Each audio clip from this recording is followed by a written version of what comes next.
T20 world cup में south Africa से मिली हार के बाद अब सवाल ये है कि आखिर टीम इंडिया में अब कौन सा ऐसा खिलाड़ी है जो विराट कोहली जैसी इनिंग खेल सकता है। हम ये सवाल क्यों कह रहे हैं, क्यों पूछ रहे हैं, ये आपको इस वीडियो में पता चलेगा। मेरे साथ प्रशांत है।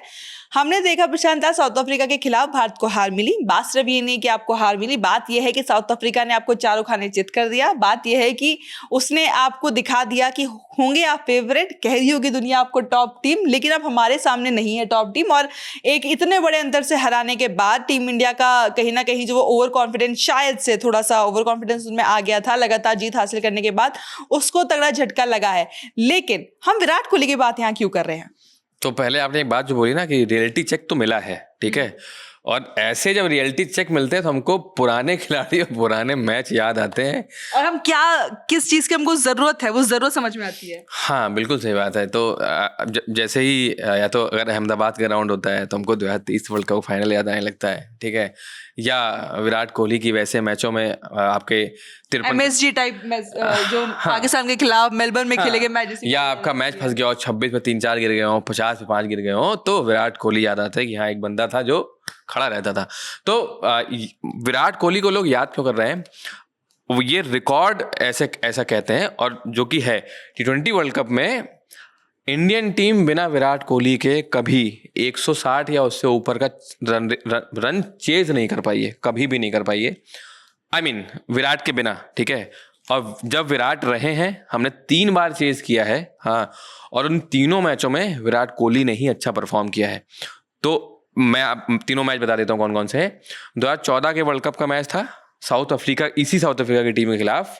हम 174 चेस कर रहे थे, 176 बनाए थे इंडियन टीम ने, और उस मैच में विराट ने 44 गेंद में 72 रनों की पारी खेली थी, if I am not wrong.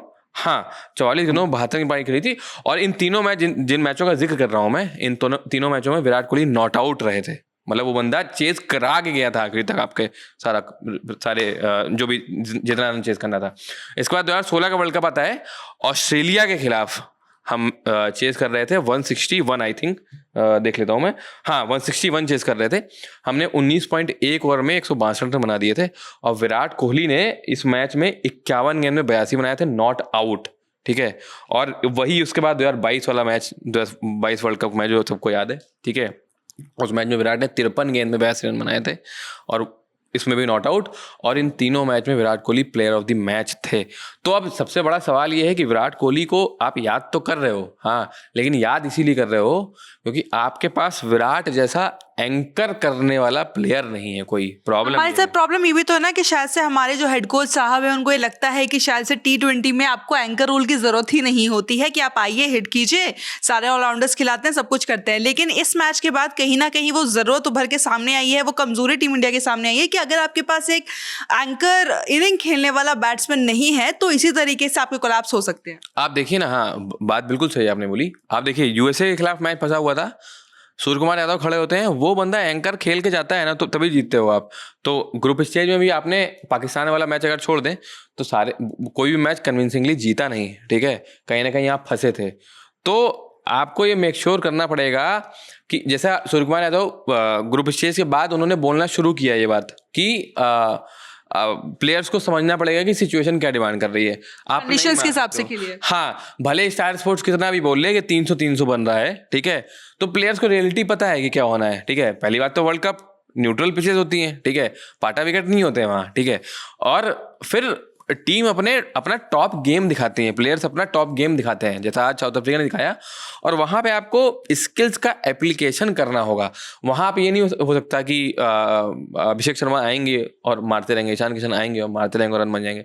आज ठीक है, अभिषेक शर्मा उस फॉर्म में नहीं है, 3 मैचों में 0 बनाए, लेकिन आज भी जब अभिषेक शर्मा आज खेले, ठीक है, लेकिन वो उस टच में नहीं दिखे जिस टच में वो बायलैटरल सीरीज में थे। वो कहना कि वो 3 डक का प्रेशर उनके ऊपर नजर आया, कि वो खाता खोलने वाला प्रेशर नजर आया कि कम से कम 1 रन आ जाए। वो उनके अप्रोच में आपको बदलाव दिखाई दिया? तो मैं अभिषेक का नाम, यहाँ बात दूसरी हो रही है, एंकर प्लेयर्स की बात हो रही है, जो कि आप नंबर तिलक वर्मा को बोल सकते हो, सूर्य कुमार यादव को बोल सकते हो। उसके बाद अगर आपने आज क्या कहते हैं सुंदर को भेजा, तो वो सुंदर को वो इनिंग खेलनी चाहिए थी कि आप शुरू में टाइम ले लो, बाद में वो रन स्कोर करो उस तेजी से।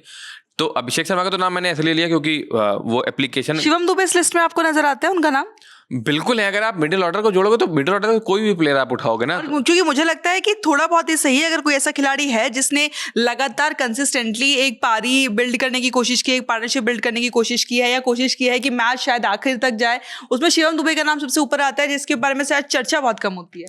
हाँ, चर्चा भी कम होती है और हम अब उम्मीद करते हैं ना, ठीक है, आई डोंट नो आज टीम मैनेजमेंट ने सुंदर को क्यों भेजा, लेकिन मेरे हिसाब से मैं और या बहुत लोग ये भी उम्मीद कर रहे होंगे कि उस जगह शिवम दुबे को भेजते आप खिला क्यों रहे हो, ठीक है। और क्योंकि उन्होंने दिखाया है वो खेल, आप नीदरलैंड्स के खिलाफ ही देखिए, मैच फंसा हुआ था, दुबे ने खड़े होकर आखिरी तक मैच निकाला और आज भी वो खड़े रहे, ठीक है। जो भी 40-45 रन की पारी खेली और उस पर मैं ज़्यादा चर्चा नहीं करूंगा, बट उनमें दिखता है कि वो खेल सकते हैं। But you have to give him chance. जब आप चांस ही नहीं दोगे, उस नंबर पर भेजोगे नहीं, तो नहीं होगा। तो कुल मिला के बात ये है कि इंडिया इज मिसिंग आउट कोई एक ऐसा प्लेयर जो, आई मीन, कोहली जैसे तो नहीं खेल पाओगे आप, there is no one like him, but आप कोशिश कर सकते हो, वो रोल आप निभा पाओ। हाँ, कोशिश कर सकते हो कि रोल निभा पाओ और खड़े होके कुछ टाइम दो ऐसे फंसे हुए मैचों में। तो ये 111 पे ऑल आउट वाले हाल तो एटलीस्ट नहीं ही होगा, मैच नहीं भी जीतोगे फिर भी बात है। क्योंकि टीम इंडिया अफोर्ड कर नहीं सकती है इस टूर्नामेंट में, खास तौर पे कि आप 111 पर ऑल आउट हो जाए जब आपके सामने 180 से ज़्यादा का चेज करने के लिए स्कोर खड़ा कर दिया गया हो। और टीम इंडिया को इस हार से एक सीख तो एंकरिंग वाली नहीं, और भी बहुत सारी चीज़ें हैं जिनको सीखने की ज़रूरत है। कितना सीखती हैं, कितना इंप्लीमेंट करती हैं, ये आने वाले मैचेस में पता लग जाएगा और हम आप तक सारी अपडेट से पहुंचाएंगे। लेकिन इस वीडियो में इतना ही। मेरा नाम है रिया, साथ में प्रशांत, और आप खेल जगत से जुड़ी तमाम खबरों के लिए देखते रहिए ललन टॉप स्पोर्ट्स।